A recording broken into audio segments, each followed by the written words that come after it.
Hey guys, good morning. So in this workshop, I'm going to be talking about Credit Axis Grameen. Credit Axis Grameen के Q3 में क्या क्या हुआ in the conference call. Okay. Before I go into the conference call, I'll just give you a brief about the business model. Now, as the company is a microfinance based NBFC, और अगर आप देखोगे इनका almost the entire book is into lending in the microfinance space. अब microfinance space में भी अगर आप देखोगे मेजॉरिटी ऑफ द लोन्स ये लोग देते हैं जेएलजी ग्रुप में, मतलब जॉइंट लैंडिंग ग्रुप में. गांव के औरतों को एक साथ मिलके सबको मिलके वो लोन्स देते हैं. लेकिन recently company has also understood कि क्या होता है कि अगर लेट से आप एक ग्रुप में अगर आप लेंडिंग कर रहे हो तो लोग क्या होते हैं, कुछ लोग होते हैं कि उस ग्रुप से उभर के आते हैं, निकल के आते हैं. मतलब के लाइक से फॉर एग्जाम्पल उनको आगे जाके higher ticket size loan item चाहिए, आगे जाके उनको अपने बिजनेस को और बढ़ानी है. तो उस टाइम पे वो जॉइंट लेंडिंग ग्रुप वाले सेटअप में रह के तो उनको कुछ ज़्यादा फायदा होगा नहीं. तो इसीलिए क्रेडिट एक्सिस ग्रामीण ने क्या किया, दो और डिविजन्स खोल लिया. एक और डिवीजन जो इन्होंने खोला उसका नाम है कि इंडिविजुअल माइक्रो फाइनेंस लेंडिंग का. वहां पे से फॉर एग्जांपल आप एक कस्टमर को 1-1.5 लाख रुपए तक का भी लोन दे सकते हो, जबकि in the joint lending group में इंडिविजुअल लोगों को 30-40 हजार रुपए का तक का ही लोन्स मिलता है इन द फर्स्ट साइकिल. दूसरे साइड में कंपनी ने क्या किया, ऑल्सो लोन अगेंस्ट प्रॉपर्टी भी चालू कर दिया. So loan against property is also more like an individual MFI loan. वो that is secured in nature क्योंकि आपका प्रॉपर्टी है विद द फाइनेंशियल. और उसके साथ साथ अगर आप देखोगे कि लाइक इनको हायर टिकट साइज लोन्स मिलते हैं. सो क्रेडिट एक्सिस ग्रामीण has done all this things so that इनका कस्टमर्स इनको छोड़ के कोई बड़े बैंक्स के पास ना चले जाए, कोई और बड़े फाइनेंशियल्स के पास ना जाए, उनके साथ ही रहे. ठीक है. अब हम थोड़ा इनके रिजल्ट के बारे में बात करते हैं. इनका रिजल्ट बहुत ही अच्छा आया है. तो if you look at their customer acquisition, the customer acquisition grew by 20% on YOY. इनका जो AUM का ग्रोथ है, AUM grew by almost 32% on YOY. So this clearly shows that the company is growing at a fast pace. दूसरे side में अगर आप देखोगे ये भी अपना डिस्ट्रीब्यूशन को स्केल अप कर रहे हैं. They are going into newer geographies. और इनका जो 3 कोर स्टेट्स है साउथ में, like I think it's Maharashtra, Karnataka and Tamil Nadu, इनके बाहर ये लोग जा रहे हैं इनटू न्यूअर ज्योग्राफीज जहां पे ये लोग अपना बेस को बिल्ड कर रहे हैं. ठीक है. तो ऐसे माइक्रो फाइनेंस कंपनीज, ऐसे कोई भी कंपनी हमको अच्छा लगता है. क्यों? जहां पे से for example where the management is scaling up the business. दूसरा पॉइंट है स्केल अप के चक्कर में मैनेजमेंट ने क्या किया, तो जो इन्होंने कॉन कॉल में बताया कि अगर आप देखोगे Q2 से Q3, दिस वाज Q3 का क्वार्टर ना जिसका रिजल्ट आया, they have added 1 lakh less customers than what they added in the previous quarter. अब आप बोलोगे Q2 FY24 में they added around 3.7 lakh customers, but Q3 में दे एडेड ओनली 2.7 lakhs. क्यों? बिकॉज ये लोग अपने कोर बैंकिंग सिस्टम, इनका जो पूरा डिजिटल प्रोसेस है, इनको पूरा रिवैम्प किया. ठीक है. अब जब इन्होंने इसको रिवैम्प किया तो ऑफ कोर्स उस पर्टिकुलर कुछ दिनों में आप देखोगे आपका डिसबर्समेंट का पेस घट गया, कस्टमर एक्विजिशन हो नहीं रहा था. लेकिन कंपनी ने ये शॉर्ट टर्म पेन क्यों उठाया? Because with a good core banking system, एक अच्छा CBS के साथ you can distribute at a much faster pace. आपका सप्लाई चेन बेटर हो जाएगा, आपका कलेक्शंस बेटर हो जाएगी. So going forward credit access Grameen understands कि लाइक कोई भी माइक्रो फाइनेंस कंपनी का एक बेस बढ़ने का मेन कारण ही होता है डिस्ट्रीब्यूशन एंड कलेक्शन, है ना. एंड डिस्ट्रीब्यूशन एंड कलेक्शन को बढ़ाने के लिए आपको एक अच्छा सा डिजिटल टेक्स एक सेटअप करनी चाहिए. तो वो उन्होंने इसी क्वार्टर में किया. But having said that, since उन्होंने Q3 में ये किया, इसीलिए कस्टमर का क्योंकि कुछ एनालिस्ट ने ये सवाल पूछा कि लाइक आपका 3.5 लाख के ऊपर कस्टमर्स जनरली एक क्वार्टर में आते हैं, तो इस क्वार्टर में 2.7 क्यों? तो उन्होंने ये कोर बैंकिंग सिस्टम का ही कारण बताया.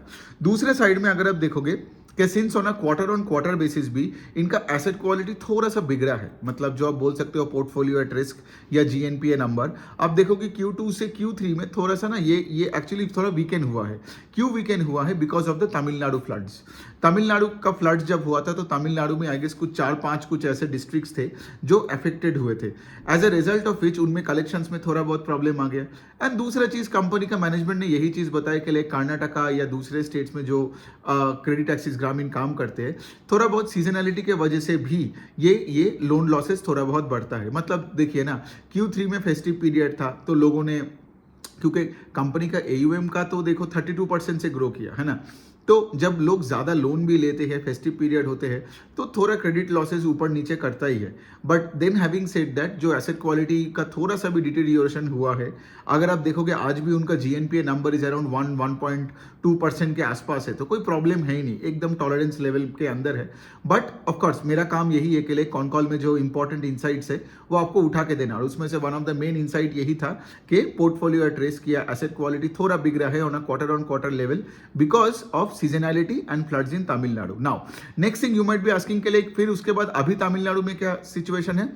सो तमिलनाडु में वो फ्लड्स हुआ था अराउंड 15 दिसंबर के आसपास, लेकिन उसके बाद से again collections have started to go up, right, and things have been rampant. तो कोई प्रॉब्लम नहीं है. तो मैनेजमेंट ने कॉन कॉल में ये भी बताया कि लाइक वो 7-8 दिन के लिए थोड़ा बहुत प्रॉब्लम हुआ था तमिलनाडु में, उसके बाद से सारे प्रॉब्लम्स चले गए हैं.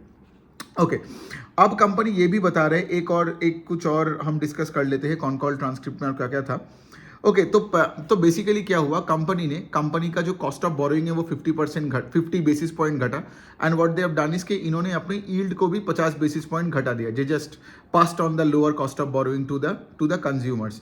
और मैनेजमेंट का ये कहना है कि लाइक ये जो आज क्या बोलते हैं इसको कि लाइक आज ये जो यील्ड घटाया, इसका मतलब ये भी नहीं है कि आगे जाके इनका नेट इंटरेस्ट मार्जिन घटने वाला है.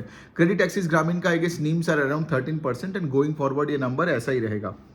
दूसरा पॉइंट तो ये है कि लाइक कि कंपनी का मैनेजमेंट ने ये भी बोला कि अगले 2 साल के लिए उनको कोई कैपिटल उठाना नहीं पड़ेगा, QIP नहीं करना पड़ेगा. वाई? बिकॉज ये देखिए उनका जो रिटर्न ऑन इक्विटी का नंबर है बिजनेस का, दैट इज एट 25%. और and they expect to grow the loan book at around the similar range 25% के आसपास. तो अगर आपका इक्विटी बेस में ही return is 25% and you are targeting to grow the book at 25%, then you don't need excess capital. Correct. आपको capital कब चाहिए होता है, सोचिए, if you are looking to grow the book let's say at 30% and your return on equity is 10%, तो मतलब क्या, आपका वो जो डिफरेंस क्रिएट होता है वो आपको तो फंडिंग उठा के ही आपको उस स्पेस से ग्रो करना पड़ेगा.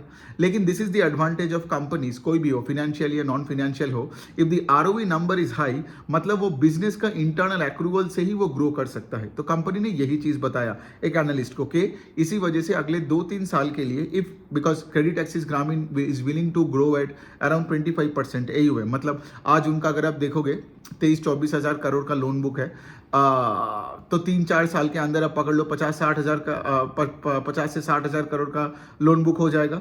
और ये जो पूरा जर्नी होगा इसमें से प्रॉबली इनको पैसा उठाना नहीं पड़ेगा because their ROE number is pretty high at around 25%. तो ये है बात, और कुछ नहीं है. और कुछ 1-2 पॉइंट बेसिक्स है लाइक से मैनेजमेंट ने ये भी चीज़ बताया कि लाइक अभी ये जो RBI थोड़ा बहुत माइक्रो फाइनेंस कंपनीज पे उनका जो यील्ड पे थोड़ा क्वेश्चन कर रहे हैं. ठीक है, तो कंपनी ने यही बोला, आई मीन क्रेडिट एक्सिस ने यही बोला कि RBI का काम तो यही है, राइट, कि लोग क्योंकि देखिए माइक्रो फाइनेंस में अभी कंपनीज में उतना कोई प्राइसिंग नहीं है, कोई कैप नहीं है. पहले हुआ करता था लेकिन कैप हटाया. लेकिन हैविंग सेड दैट ऐसा भी नहीं होनी चाहिए कि आप कुछ भी रेट में मतलब लेंडिंग कर रहे हो, राइट. तो अल्टीमेटली क्या होगा, कस्टमर डिफॉल्ट करेगा और आपका NPA बढ़ेगा, फिर आपका दुकान में ताला लग जाएगा. सो RBI ये सब चीज़ों पे भी थोड़ा बहुत गौर किया है. और क्रेडिट एक्सिस ग्रामीण का यही कहना है कि लाइक अगर आप देखोगे उनका बिजनेस पे उनका जो the liability side of their balance sheet है, जहां से वो पैसा उठाते हैं, 50% पैसा बैंक से उठाते हैं, बाकी 50% में भी वो इंटरनेशनल ECB से बोरो करते हैं, फिर उसके बाद उनका NCDs, उनका बॉन्ड्स वगैरह होते हैं. सो आगे जाके उनका कॉस्ट टू इनकम का नंबर अराउंड 25-30% के बीच में ही रहेगा. So they have very good control over their cost. As a result of which ये जो उन्होंने 50% का बेसिस पॉइंट घटाया है, this is fairly in line with what the management has in plans. तो कोई बड़ा तो कुछ है नहीं, कोई प्रॉब्लम. तो यही बनता है क्रेडिट एक्सिस ग्रामीण का कॉन कॉल का. मैं तो हमेशा वो लिख लेता हूँ पहले जब मैं ट्रांसक्रिप्ट पढ़ता हूँ या कॉन कॉल सुनता हूँ, फिर ऐसे ही करके समराइज करके मैं आगे भी बहुत सारे कंपनीज आपके सामने लाने वाला हूँ. On that note, that's it. Company का सब ठीक है. एक और लास्ट पॉइंट मैं बोलना चाहता हूँ कि लाइक कंपनी, अगर कोई माइक्रो फाइनेंस कंपनी हो तो one of the key metric to check is collection efficiency. ठीक है, तो आप देखोगे कलेक्शन एफिशिएंसी अगर किसी का घटते जा रहा है, मतलब उसका आगे जाके एसेट क्वालिटी बुरा होने वाला है. Got it. So credit access Grameen का कलेक्शन एफिशिएंसी का नंबर अगर मैं बोलूँ तो इट्स 98.3%. और मैनेजमेंट ने कॉन कॉल में ये बताया, बिकॉज अभी तो तमिलनाडु का फ्लड हो गया और उसके बाद भी थिंग्स हैव स्टेबलाइज, सब ठीक हो गया. गोइंग फॉरवर्ड Q4 में over Q3 the collection efficiency numbers will go up. As a result of which management यही बोल रहा है कि क्रेडिट क्रेडिट कॉस्ट आगे जाके नहीं बढ़ने वाला है. So on that note that's it for credit access ग्रामीण. ऐसे ही जितने मैं कॉन कॉल्स पढ़ता रहूंगा मैं आपके सामने ऐसे छोटे छोटे वीडियोस बना के मैं सब कुछ सबका इनसाइट्स देता रहूंगा. Thank you.